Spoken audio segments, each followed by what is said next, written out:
Hello mga kababayan! For today's video, magluluto tayo ng sweet and sour chicken. Yung mga ingredients, syempre ang ating chicken, bell pepper, yung green and red, carrot, itlog, flour, brown sugar, cornstarch, oyster sauce, toyo, bawang, sibuyas, at vinegar. Binabad ko muna ng asin at paminta ang chicken para magkalasa.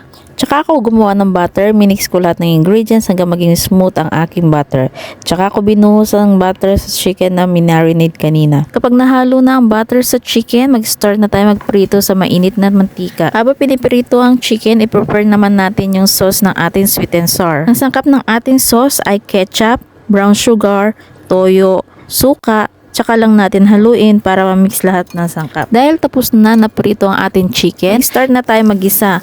Una kong nilagay ay ang sibuyas, tapos yung carrot, sinunod kong nilagay ay yung bell pepper na green and red para ma-fry ang ating mga gulay. Next kong ilalagay ay yung pampalasa, tsaka ako sasabay na ilalagay itong sauce na prepare natin kanina. Ang natin halu-haluin. Lastly na ilalagay ko ay yung chicken na pinirito kanina. Lang po kadali lutuin ang ating sweet and sour chicken. Yan na po mga kababayan, luto na yung ating sweet and sour chicken. Ready to serve na din po. Yun lang po mga kababayan. Salamat sa panood. Hanggang sa muli.